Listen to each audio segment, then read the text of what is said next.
A pensioner drove his brand-new Mercedes to 100 miles per hour. Looking in his rear-view mirror, he saw a police car behind him. He floored it to 140, then 150, then 155. Suddenly he thought, "I'm too old for this nonsense." So he pulled over to the side of the road and waited for the police car to catch up with him. The officer walked up to him, looked at his watch, and said, "Sir, my shift ends in 10 minutes. Today is Friday, and I'm taking off for the weekend with my family. If you can give me a good reason that I've never heard before why you were speeding, I'll let you go." The man looked very seriously at the policeman and replied, "Years ago, my wife ran off with a policeman. I thought you were bringing her back." The cop left, saying, "Have a good day, sir." John, while not a brilliant scholar, was a gifted portrait artist. Over a short number of years, his fame grew, and soon people from all over the country were coming to his town to get him to paint their likenesses. One day, a beautiful young woman arrived at his house in a stretch limo and asked if he would paint her in the nude. This being the first time anyone had made such a request, he was a bit perturbed, particularly when the woman told him that money was no object. In fact, she was willing to pay up to £10,000. Not wanting to get into any marital strife, he asked her to wait while he went into the house to confer with Mary, his wife. They talked much about the rightness and wrongness of it. It was hard to make the decision, but finally his wife agreed on one condition. So in a few minutes he returned. "My wife says it's okay," he said. "It will be my pleasure to paint your portrait in the nude, but I will have to at least leave my socks on so I have a place to wipe my brushes."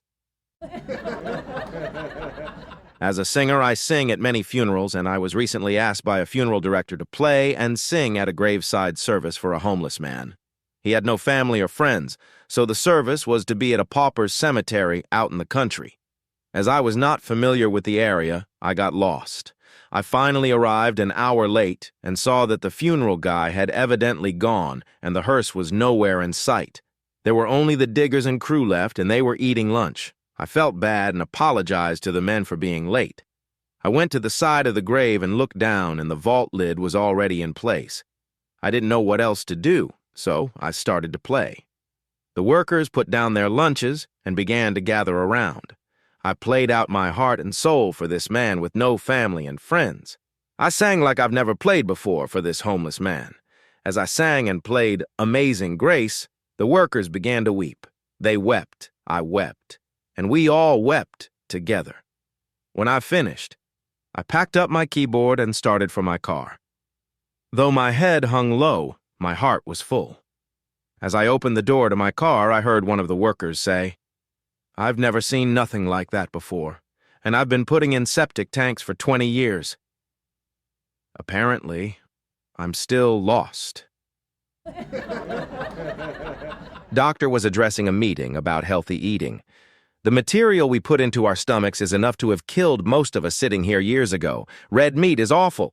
Soft drinks corrode the stomach lining. Some Asian foods contain high levels of MSG. High-fat diets are harmful, and long-term damage is caused by the germs in our drinking water. But there is one thing that is the most dangerous, and most of us have or will eat it. Can anyone tell me what food is it that causes the most grief and suffering for years after eating it?" After a short pause, an elderly man in the front row put up his hand and softly said, "Wedding cake." Little Johnny was having problems in English class, so his teacher decided to stop by on her way home to speak with his parents. When she rang the bell, little Johnny opened the door. The teacher said, "Hello, Johnny. I would like to talk to your mother or your father." Little Johnny said, "Sorry, but they aren't here." The teacher said, "Johnny, why's your grammar so bad?" "Beats me," said little Johnny, "but Dad sure was mad that they had to go and bail her out again." The couple was delighted when their long wait to adopt a baby came to an end. The adoption center called and told them that there was a wonderful Russian baby boy available. The couple accepted him without hesitation. On the way home from the adoption center, they stopped by the local college so they each could enroll in night courses. After they filled out the forms, the registration clerk inquired, "Why do you want to study Russian?" the couple said proudly. "We just adopted a Russian baby. In a year or so, when he begins to talk, we want to be able to understand him." Dave wanted a job as a signalman on the railways and was really excited when told to meet the inspector at the signal box for an interview. The inspector asks, "What would you do if you realized that two trains were heading for each other on the same track?" Dave says, "I would switch the points for one of the trains." "What if the lever broke?" asked the inspector. "Then I'd dash down out of the signal box," said Dave, "and I'd use the manual lever over there." "What if that had been struck by lightning?" "Then," Dave continues, "I'd run back into the signal box and phone the next signal box." "What if the phone was engaged?" "Well, in that case," persevered Dave, "I'd run down and use the public phone at the level crossing up there." "What if that was vandalized?" "Oh, well, then I'd run into the village and get Trev." This puzzles the inspector, so he asks, "Why would you do that?" "Because," says Dave, "he's always wanted to see a train crash." A man is walking slowly along the beach when he notices an unusual glass bottle just at the waterside. He picks it up and opens it. To his amazement, a genie appears. "I have been in that bottle for 1,000 years, and as you have released me, I will grant you your greatest wish," says he. "Well," says the man, "I would really, really like to go and see my sister in America, but I am terrified of boats and airplanes. Could you build me a motorway?" "I certainly could," says the genie. "But have you thought of the disruption and adverse environmental impact that all of that concrete and steel would have on the ocean? Is there anything else you wish?" "I am having problems with my marriage. Is there anything you can do to help me understand my wife?" said the man. "Do you want a 4- or 6-lane motorway?" says the genie. A terribly overweight blonde woman goes to her doctor about her weight, so her doctor puts her on a diet. "I want you to eat vegetables and grains for 2 days, then skip a day, and repeat this procedure for 2 weeks, and the next time I see you, you should have lost at least 5 pounds. When the blonde returned, the doctor was shocked to find she had lost nearly 20 pounds. "Why, that's amazing," the doctor said. "Did you follow my instructions?" The blonde nodded and said, "I have to tell you, though, I thought I was going to drop dead after the 3rd day." "From hunger, you mean?" "No, from skipping." Jock and Jimmy were walking along a street in London. Jock looked in one of the shop windows and saw a sign that caught his eye. The sign read, "Suits 5 pounds each, shirts 2 pounds each, trousers 2 pounds 50 pence per pair." Jock said to his pal, "Look at the prices. We could buy a whole lot of these, and when we get back to Scotland, we could make a fortune. Now, when we go in, you stay quiet, okay? Let me do all the talking, because if they hear our accents, they might think we are cheap Scotsmen and try to screw us. I'll put on my best London accent." "Okay, Jock, I'll keep my mouth shut," said Jimmy. They go in, and Jock says in a posh voice, "Hello, my good man. I'll take 50 suits at 5 pounds each, 100 shirts at 2 pounds each, and 50 pairs of trousers at 2 pounds 50 pence each. I'll back up my truck ready to load them on, old chap." The owner of the shop said quietly, "You're from Scotland, aren't you?" "Well, yes," said a surprised Jock. "What gave it away?" The owner replied, "This is a dry cleaner." An elderly lady phoned her telephone company to report that her telephone failed to ring when her friends called, and that on the few occasions when it did ring, her pet dog always moaned right before the phone rang. The telephone repairman proceeded to the scene, curious to see this psychic dog or senile elderly lady. He climbed a nearby telephone pole, hooked in his test set, and dialed the subscriber's house. The phone didn't ring right away, but then the dog moaned loudly and the telephone began to ring. Climbing down from the pole, the telephone repairman found 1. The dog was tied to the telephone system's ground wire via a steel chain and collar. 2. The wire connection to the ground rod was loose. 3. The dog was receiving 90 volts of signaling current when the phone number was called. 4.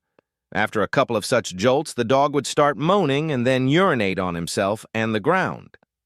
5. The wet ground would complete the circuit, thus causing the phone to ring. Which goes to show that some problems can be fixed by piddling and moaning. The plane has just taken off and the captain is welcoming the passengers aboard, giving them the usual flight information, when suddenly he shouts, "Oh my God!" and the plane shudders violently.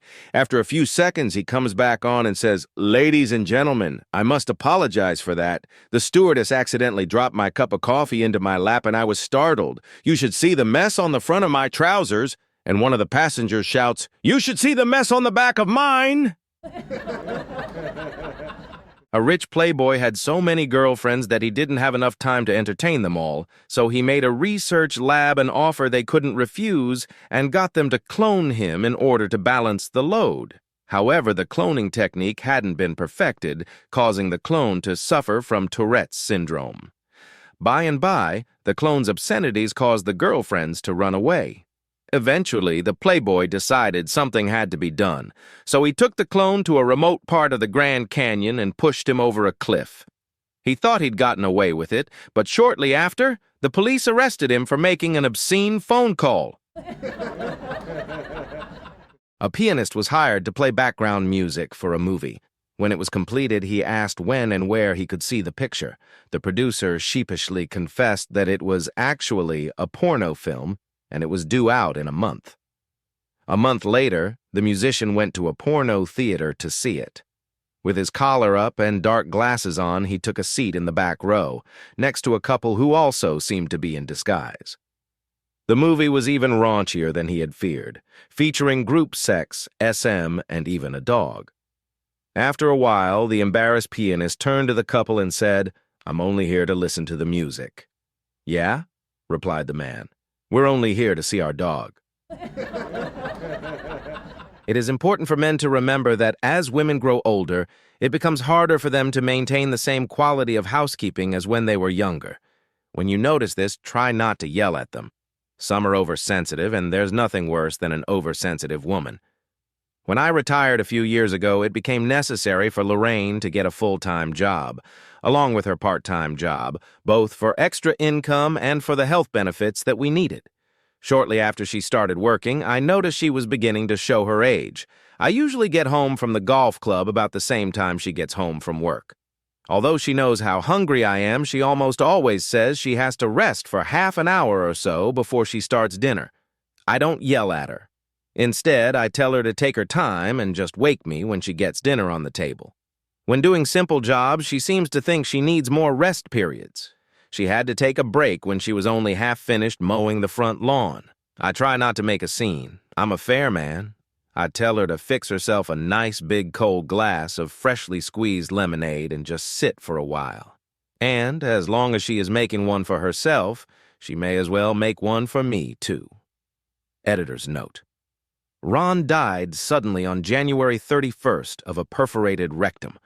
The police report says he was found with a Callaway extra-long 50-inch Big Bertha Driver 2 golf club jammed up his rear end with barely 5 inches of grip showing and a sledgehammer lying nearby. His wife Lorraine was arrested and charged with murder. The all-woman jury took only 10 minutes to find her not guilty, accepting her defense that Ron, somehow without looking, accidentally sat down on his golf club. A hole-in-one, so to speak. Last week, I took my grandchildren to a restaurant.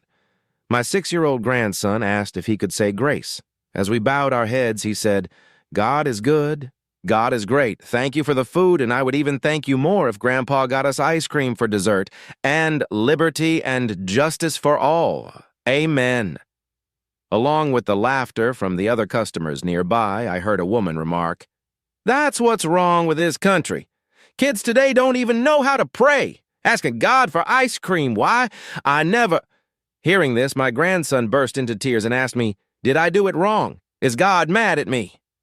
As I held him and assured him that he had done a terrific job and God was certainly not mad at him, an elderly gentleman approached the table. He winked at my grandson and said, "I happen to know that God thought that was a great prayer." "Really?" my grandson asked. "Cross my heart," the man replied. Then, in a theatrical whisper, he added, indicating the woman whose remark had started this whole thing, "Too bad she never asks God for ice cream. A little ice cream is good for the soul sometimes." Naturally, I bought my grandchildren ice cream at the end of the meal. My grandson stared at his for a moment, and then did something I will remember the rest of my life. He picked up his sundae and, without a word, walked over and placed it in front of the woman. With a big smile, he told her, "Here, this is for you. Shove it up your bottom, you grouchy old bitch." Touches the heart, doesn't it? A man and his wife were at a family wedding. The man came back from the bar with 2 glasses of whiskey and set one down in front of her. "What's this?" she asked, surprised. "I asked you for a sweet sherry." "Never mind that," said the man. "Drink it." She picked up the glass and sniffed it warily. Then she took a tiny sip and instantly screwed up her face. "That's disgusting," she exclaimed. "Exactly," said the man. "And you think that when I'm out with my mates every night drinking that, I'm enjoying myself?" Frank and Fiona were making passionate love in Frank's van when suddenly Fiona, who was a bit on the kinky side and had just read 50 Shades of Grey, yells out, "Oh, fat boy, whip me, whip me!" Frank, not wanting to pass up this unique opportunity, obviously did not have any whips to hand, but in a flash of inspiration, opened the window, snapped the antenna off his van, and proceeded to whip Fiona until they both collapsed in sadomasochistic ecstasy. About a week later, Fiona notices that the marks left by the whipping session are not healing and starting to fester a bit, so she goes to the doctor.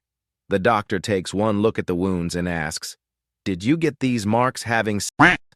Fiona, a little too embarrassed that she had even had sex with Frank, let alone allowed him to indulge in her own kinky desires, eventually admits, "Yes, I did." Nodding his head knowingly, the doctor exclaims, "I thought so, because in all my years as a doctor, you've got the worst case of venereal disease that I've ever seen." A dwarf was drinking in a bar when a sexy woman walked up to him and said, "I've always wanted to have sex with a little person." The dwarf replied, "I'm sorry, but I've had women say that before. Then I go home with them and the husband or boyfriend finds out and I get beaten up." "It's okay," said the woman. "My husband is working away until next week." So against his better judgment, he goes back with the woman. They start having amazing sex when suddenly the front door opens. "It's my husband," she said. "Quick, hang out of the bedroom window, and when he goes for a shower, you can climb in and get away." So the dwarf climbs out of the window and hangs on the ledge by his fingertips. The husband comes in the bedroom and says, "It's cold in here," slams the window shut, and the dwarf plummets to the ground. The woman is distraught and calls an ambulance. A couple of days later, she goes to visit the dwarf in the hospital. "How are you?" she asked. "Well, my fingers are broken. I've got 2 broken ankles, a dislocated hip, and a severe concussion," he said. "Oh dear," she said. "Still, it could have been much worse." "Much worse," said the dwarf. "How do you figure that out?" "Well," she said, "you're lucky that I live in a bungalow." One hot summer day, a lady came to town with her dog, tied it under the shade of a tree, and headed into a restaurant for something cold to drink. 20 minutes later, a policeman entered the restaurant and asked, "Who owns the dog tied under that tree outside?" The lady said it was hers. "Your dog seems to be in heat," the officer said. The lady replied, "No way! She's cool 'cause she's tied up under that shade tree," the policeman said. "No, you don't understand. Your dog needs to be bred." "No way," said the lady. "My dog doesn't need bread. She isn't hungry because I fed her this morning." The exasperated policeman said, "No, you don't understand. Your dog wants to have sex." You have to love this. The lady looked at the cop and said, "Well, go ahead. I always wanted a police dog." A man was driving down the road when a policeman stopped him. The officer looked in the back of the man's truck and said, "Why are these penguins in your truck?" The man replied, "These are my penguins. They belong to me." "You need to take them to the zoo," the policeman said. The next day, the officer saw the same guy driving down the road. He pulled him over again. He saw the penguins were still in the truck, but they were wearing sunglasses this time. "I thought I told you to take these penguins to the zoo," the officer said. "I did," the man replied, "and today I'm taking them to the beach." Lulu was a prostitute, but she didn't want her grandma to know. One day, the police raided the brothel and took all the girls outside and made them line up. By chance, Lulu's grandma came by. Grandma asked, "Why are you standing in line here, dear?" Not willing to let her grandma know the truth, Lulu told her that the police were passing out free oranges, and she was just lining up for some. "Why, that's awfully nice of them. I think I'll get some for myself," Grandma said, and she proceeded to the back of the line. A policeman was going down the line asking for information from all the prostitutes. When he got to Grandma, he was bewildered and exclaimed, "Wow, still going at it at your age? How do you do it, old girl?" Grandma replied, "Oh, it's easy, dear. I just take my dentures out, rip the skin back, and suck 'em dry." The policeman fainted. Two women friends had gone out for a girls' night out and had been decidedly over-enthusiastic on the cocktails. Incredibly drunk and walking home, they suddenly realized they both needed to pee. They were very near a graveyard, and one of them suggested they do their business behind a headstone or something. The first woman had nothing to wipe with, so she took off her panties, used them, and threw them away. Her friend, however, was wearing an expensive underwear set and didn't want to ruin hers, but was lucky enough to salvage a large ribbon from a wreath that was on a grave and proceeded to wipe herself with it. After finishing, they made their way home. The next day, the first woman's husband phones the other husband and says, "These damn girls' nights out have got to stop. My wife came home last night without her panties." "That's nothing," said the other. "Mine came back with a sympathy card stuck between the cheeks of her butt that said, 'From all of us at the fire station, we'll never forget you.'" A bear is chasing a bunny when all of a sudden a genie appears and grants them each 3 wishes. The bear, being very selfish, wishes that all the bears in his forest were female, and instantly it is done. Then the bunny wishes he had a lifetime supply of carrots in his backyard. For his next turn, the bear wishes that all the other bears in his entire nation were female. The bunny wishes for a motorcycle. Finally, on the last wish, the bear wishes that all the other bears on the whole earth were female. The bunny wishes that the bear was gay and rides home on his motorcycle. A guy walks into a bar with his pet monkey. He orders a drink, and while he's drinking it, the monkey is running wild. The monkey jumps up on the pool table and grabs the cue ball, sticks it in his mouth, and swallows it whole. The bartender is livid and says to the guy, "Did you see what your monkey just did?" "No. What did that stupid monkey do this time?" Says the patron. "Well, he just swallowed the cue ball off the pool table whole," says the bartender. "Yeah, well, I hope it kills him because he's been driving me nuts," says the patron. The guy finishes his drink and leaves. 2 weeks later, he comes back with the monkey. He orders a drink, and the monkey starts running wild around the bar again. While the man is drinking his drink, the monkey finds some peanuts on the bar. He grabs one, sticks it up his butt, then pulls it out and eats it. The bartender is disgusted.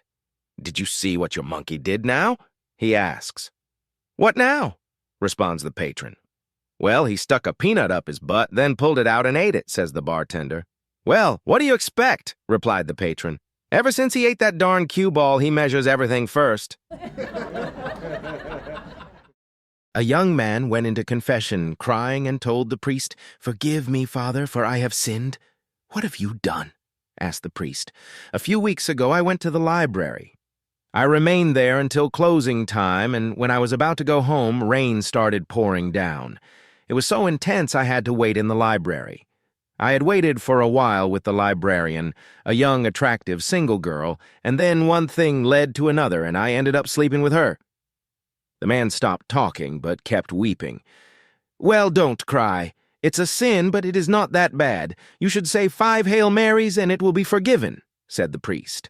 "But it doesn't end there." The man kept sobbing. A few days later, my elderly neighbor asked me to help her with her computer. Her husband was hospitalized and she couldn't send an email to her son. I went there and fixed the problem. But when I was about to leave, rain started pouring down. It was really stormy and I had to wait. "One thing led to another and I ended up sleeping with the old lady," the man cried.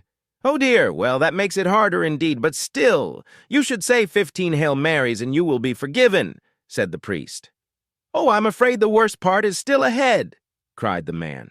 Yesterday I went to the barber. I was his last client that day. As soon as he finished and was about to close the shop, rain started pouring down so intensely I had to wait with him.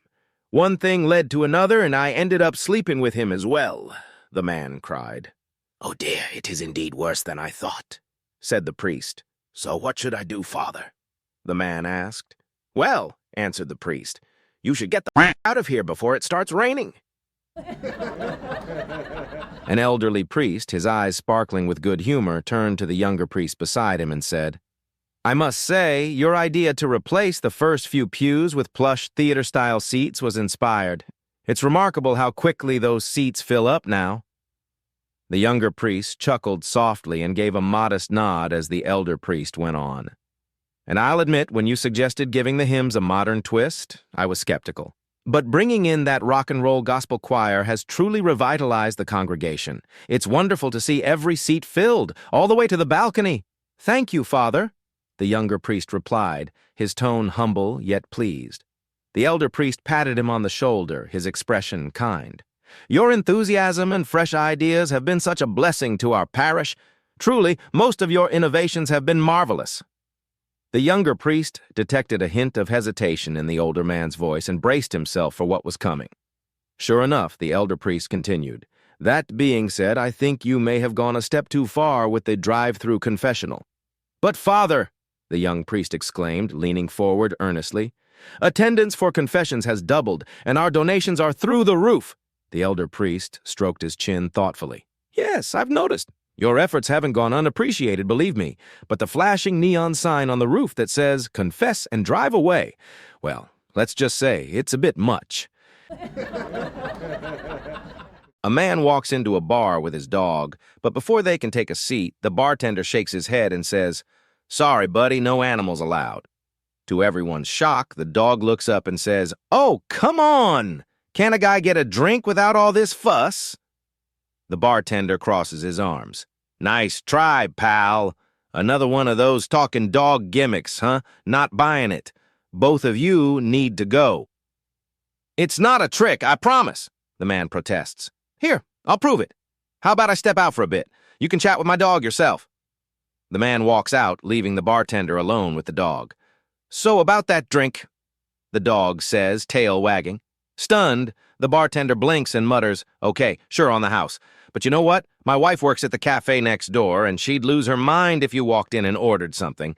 Here's $10. Get yourself a coffee and keep the change. The dog grabs the money and trots off toward the cafe. 10 minutes go by and the dog hasn't returned. Just as the man comes back, he asks, Where's my dog? The bartender, looking worried, says, He went to the cafe, but he hasn't come back yet. The two head out to find him. As they pass the alley between the bar and the cafe, they stop in their tracks. There's the dog cozying up with a fancy French poodle. Rover, the man shouts. What on earth are you doing? You've never behaved like this before. The dog turns his head nonchalantly and replies, Hey, I've never had money before. Jack grew up hearing the legendary tale of his family's extraordinary tradition. For generations, his father, grandfather, and even his great-grandfather had all walked on water on their 18th birthday. According to the story, each one had strode across the lake to the pub on the far side for their very first legal drink. As Jack's own 18th birthday approached, he could barely contain his excitement. Finally, it was his turn to carry on the family legacy. With his best friend Liam in tow, Jack rowed a boat out to the middle of the lake. Brimming with anticipation, he took a deep breath, stepped out of the boat, and immediately plunged straight into the freezing water. Panicked and flailing, Jack struggled to stay afloat. Thankfully, Liam managed to pull him back into the boat, leaving him soaked, humiliated, and thoroughly confused. Dripping wet and fuming, Jack stormed over to his grandmother's house. "Gran!" he exclaimed. "It's my 18th birthday. Why couldn't I walk across the lake like Dad, Granddad, and Great-Granddad?" His grandmother, barely containing a laugh, looked at Jack with twinkling eyes. "Ah, Jack, me boy," she said with a knowing smile. "That's because your father, your grandfather, and your great-grandfather were all born in December when the lake was frozen solid. You, my dear, were born in August. Now who's the daft one, huh?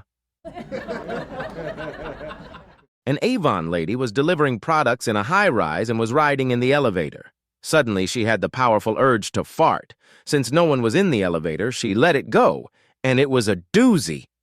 Of course, the elevator then stopped at the next floor, so she quickly used some Avon pine-scented spray to cover up the smell. A drunk entered the elevator and immediately made a face. "Holy cow, what's that smell?" "I don't know, sir. I don't smell anything. What does it smell like to you?" "Smells to me like someone crapped a Christmas tree."